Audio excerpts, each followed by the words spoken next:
definitions of any of the words that you're using, especially the small words like if, such, that, for, which, and, but, words like that. Nobody can tell me what those words mean.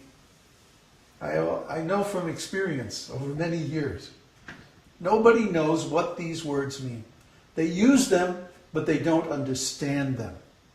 So, because these words specify the relationships between the different grammatical parts of the sentence, they're actually critical to the meaning of the sentence. And like, for example, the word that has at least 16 separate and distinct meanings.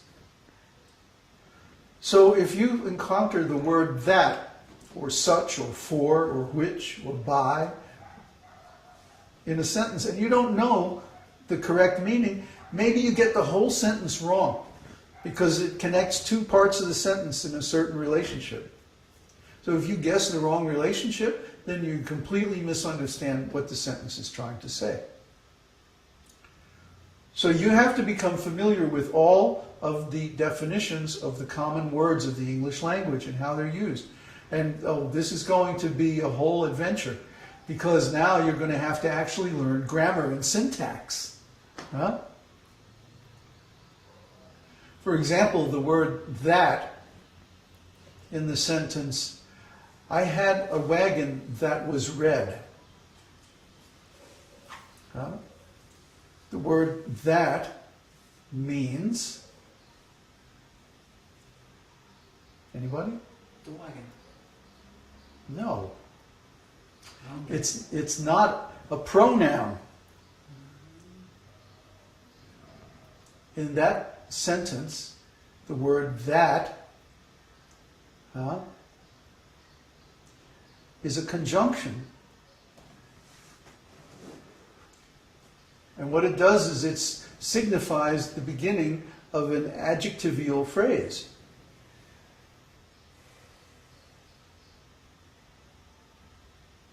A subordinate clause.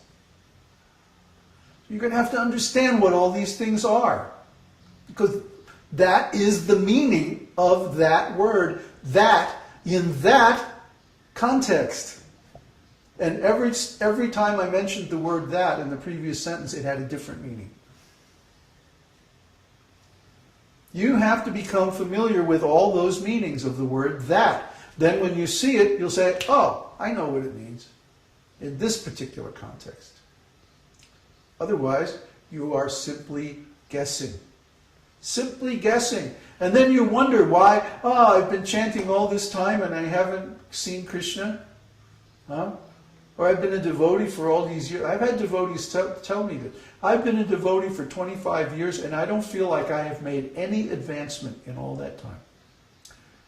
I came in the first 6 months to a certain platform and I really haven't moved beyond that since then. I know many devotees, like many of my god brothers and god sisters, feel like this. Even if they won't admit it, it's actually true. I know one guy who he's a temple president of an ISKCON temple. And I've known him since he joined.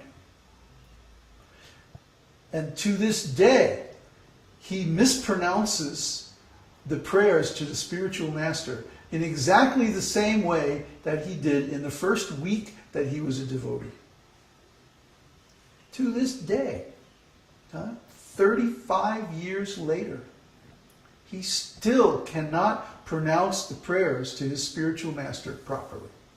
Now, that immediately makes me think, well, what else did he not get?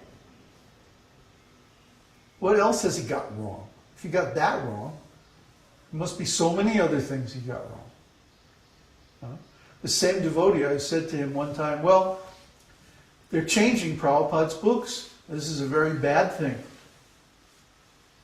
And he goes, well, they're just changing the words. It doesn't change the meaning. What?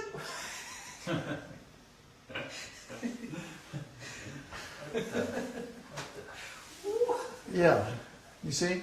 So these are the attitudes that lead to these kinds of amazingly nonsense ideas that it's okay to change the spiritual master's books. Stuff like, no, you can't do that. I mean, if you can do it, but then you ruin everything. So, when you first begin this process of clearing words, this is what's called word clearing, or clearing words, or clearing misunderstood words. By looking up every word in the dictionary, at first it's very laborious and time-consuming. But sooner or later you're going to learn all those definitions, and then it becomes quicker and quicker. Until now, I don't even have to look up the words. I already know the definitions. What does it mean? Fill up my glass. What does the word up mean? Up? Position. No, it doesn't mean position. See? Top the glass. If I was going to fill the glass up, that means I would fill the glass on the top shelf or something like that. No, it doesn't mean position. It means in or into a condition or state of fullness or completion. Fill the glass up. To the top of the glass. No. Fill the glass until it is completely full. Isn't that what it means? Fill it up. You go to the gas station. Fill it up. That means fill it into a state of completion or fullness until you can't get any more in. See? That's what it means. But there are 16 other definitions of the word up. And they all mean something distinct and different. I went up to see my brother. He lives on the hill. Yeah, well, you see, it's not that simple. These words have different meanings in different contexts. And you have to be familiar with those meanings to know what they are when you see them. Otherwise, you're just guessing, just like you were just guessing. I've been pounding on kāmān ever since I've known him, to use the dictionary to look up words. I do. I just forget them very quickly. But the first 6 months he didn't believe me. I did. Now he believes me, but I was in a tent.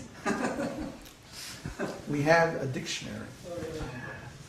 Okay, so anyway, are there any other questions? Yes. From Keiju.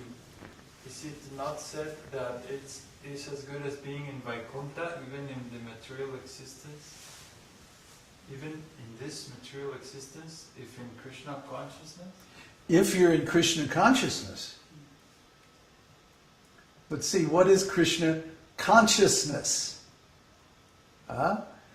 It's not some ritual, it's not some religion, it's not belonging to some organization, it's not putting on a certain kind of clothes, it's not parading around and saying that you believe in a certain book, it's not belonging to a particular club or organization or anything to do with this material world, because it's consciousness. And we have, I don't know, we've spilled gallons of ink, digital, of course, over this idea of what is consciousness. I'm not going to go into it now because it's a whole big, long, complex explanation, but we have articles in the book on transontology very specifically about what is consciousness. And consciousness, as it turns out, is extremely complex. It's not simple at all. Even material consciousness is not simple. But to speak of spiritual consciousness, spiritual consciousness has all these different shades and qualities that are extremely subtle. These are all described in the Nectar of Devotion. Everyone should read this book, and especially the last section, about the last 1/3 of the book, which is about the science of rasa. Because transcendental consciousness is completely based on rasa. Rasa means the ecstatic, transcendental emotion, the quality of our consciousness of Krishna. See? To say in the beginning that I am a servant of Krishna, this is a very basic introductory form of rasa. I'm the servant of Krishna. Actually, rasa is a tremendous science. And if anybody understands even a little bit about rasa, then they become immediately an expert writer, musician, dancer, or whatever art they want to pursue. Because all art is based on rasa. All art is based on emotion. All art, real art, is based on our relationship with Krishna and expressing that in different ways. So we should understand this science of rasa, which is given in the Vedic scriptures. All the examples are there in śrī-bhagavān, and the analysis of those examples is there in the Nectar of Devotion.